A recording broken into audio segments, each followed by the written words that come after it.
Good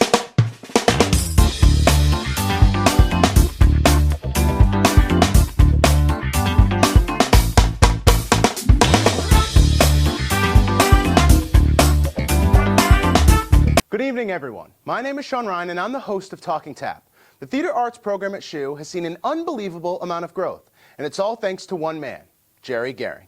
He is a Tony and Grammy-nominated producer who has been creating and producing new projects across the country for over 35 years. Some of his most famous producing credits include Be More Chill, A Christmas Story the Musical, and currently Broadway's Othello. But that's enough of the facts. Let's hear from the man himself. Please welcome Sacred Heart's Executive Director of Performing Arts, Jerry Gehring.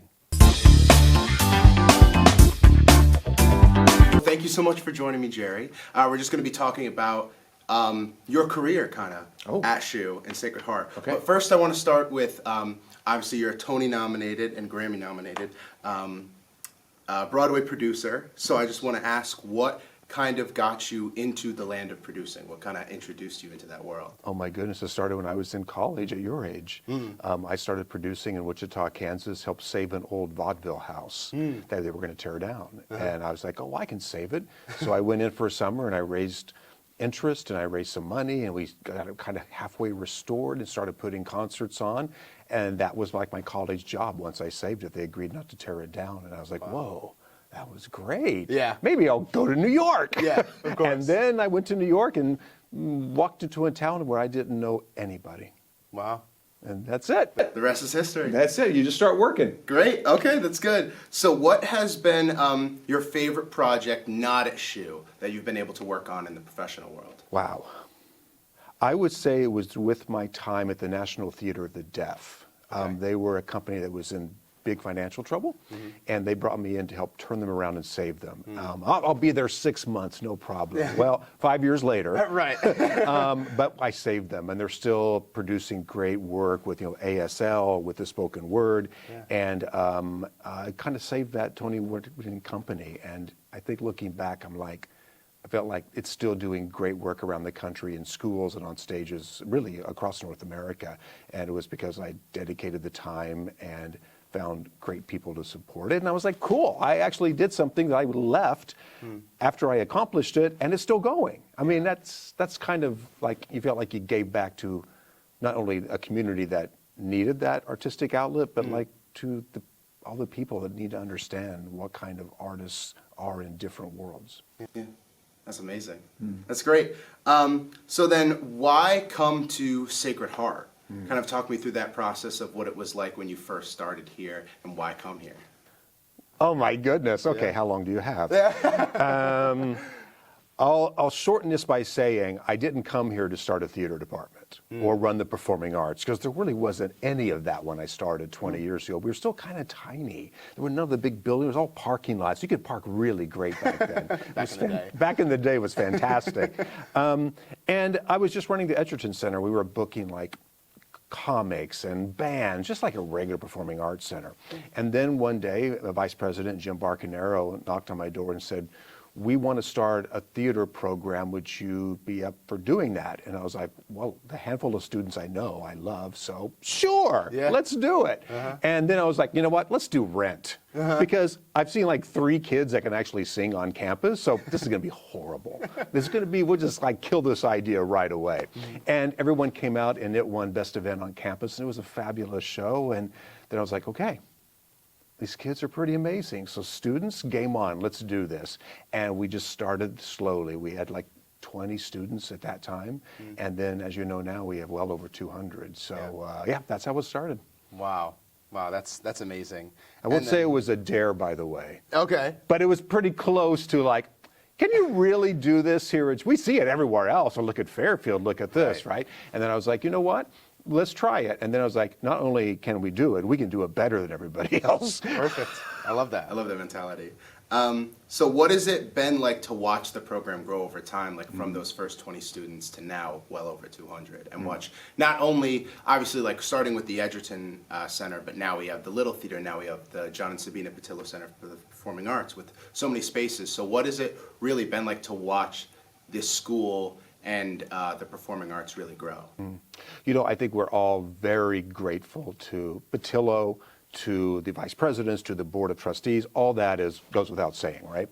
But let's be honest. It's the students that make this happen. So when I talk about National Theater of the Deaf and working with Tony, all that stuff, in comparison to what happens here and to the shows that are put on here, that's what I'm most proud of in my entire life. These students that come in and make things happen, like yourself. I mean, I remember you 4 years ago, and how much you've grown in 4 years, and you're ready to tackle the world now. To see that confidence, the creative and artistic expression that you know that you bring to the story, that is why I think we're growing. It's nothing else. I mean, anybody can buy black curtains and build a room, but it's what is in that room. And it's the students here at Sacred Heart that truly make this different. I say all the time, we're one of the best in the country, and we're one of the best even against some of the big, beautiful BFA programs, right? They may have a lot more stuff and a lot more history, but no one will out-act, sing, or dance our tappers. I love that. I love that. And now my final question, what has been your favorite show that you've directed at Sacred Heart? This is a trap, isn't it? No trap. All honest. I have to think about that. You know, I can say the politically correct thing and say all of them are my favorite. Right, of course. There are some that work better than others. I think it's a matter of the story and script itself. It's a matter of, are we trying to tackle something that I'm trying to encourage student actors to reach beyond where they are at that moment? And sometimes that's successful, and sometimes it's a stepping stone to a success later on. Right. I think the most successful show that I become most proud of is probably something you wouldn't think. It's not the big fancy musicals. It's not all the little funny farces we do or any of that. It's Theater Fest. Really? Yeah. Because when you leave here, it's not about did you do a great job with Cyclone or did you do a great job with Fun Home.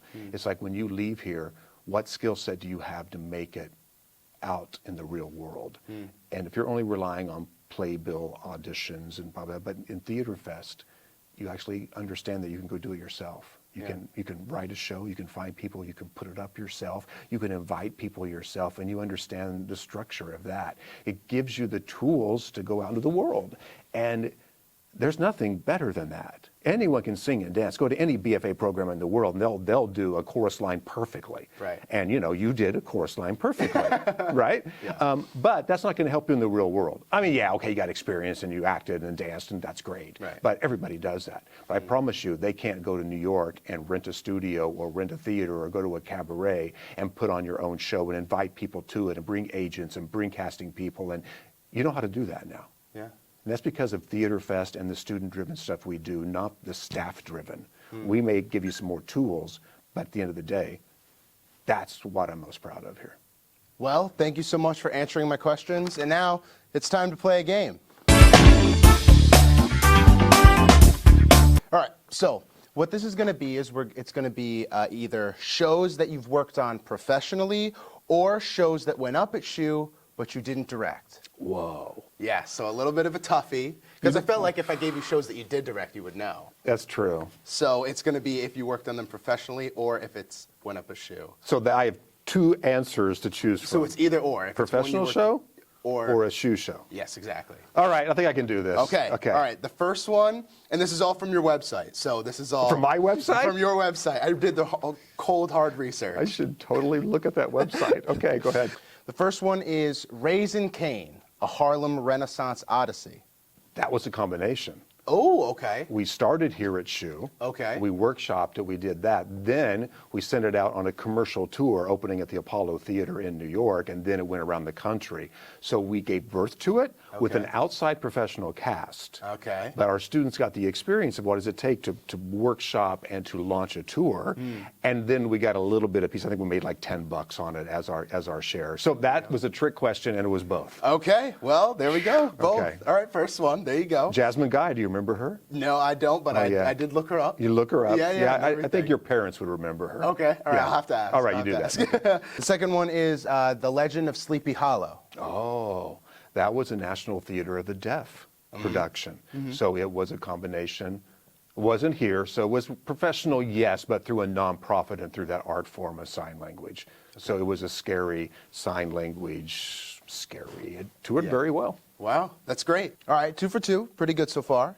The next one is Sondheim on Sondheim. Oh, that I remember very well for being a SHU show. Mm-hmm. That is correct. Yeah, 3 for 3 so far. Okay. You're knocking this out of the park. Next one is Frankenstein. Oh, that's a tough one. Uh-huh. Actually, it's pretty easy. I did it off Broadway, but I built this set on the stage of the Edgerton. Wow. I know, because this is the cheap part of me. I got a big bid to have the a pro shop build it, but I was like, well, wait a minute, I can get some students together and we'll get some lumber and build a set. There you go. And that's what we did. And I had 2 big semi trucks come and pick it up in front of the Edgerton and took it to New York. Wow. Yep. So there's a little bit of SHU tucked in. Yeah, it feels like every time you work on something professional, there's just a hint of SHU. There's just a benefit there. That's perfect. For SHU students, not me. Of course. I mean, for me too, Oh, but it's really for SHU students to kind of jump in and get a taste. That's great. And then the last one is a Shakespeare show, Richard III. Well, I can tell you, I did not do that commercially. Shakespeare, I love, but it's just not my thing. So definitely here. Yeah, Richard III was here. Was here, that is correct. Although you say Shakespeare's not your thing, but you're currently producing Othello on Broadway. Is that crazy or what? I know, that is kind of crazy. I am, and I think we actually recoup that. I mean, for Shakespeare to be like the highest grossing play and to actually recoup money in a 14-week run, the power of stars in your cast. Yeah. So the idea of me helping on the producing team with that is just like, it's like gravy and something you didn't expect. I was like, okay, I'm doing Shakespeare on Broadway, and it's actually breaking records. And exactly. Okay, great. Yeah. So if you need a ticket, $900, just let me know. Okay, it sounds good. I definitely will let you know. All right. Well, thank you so much for being here, Jerry. I really appreciate it. And thank you, everyone, and good night.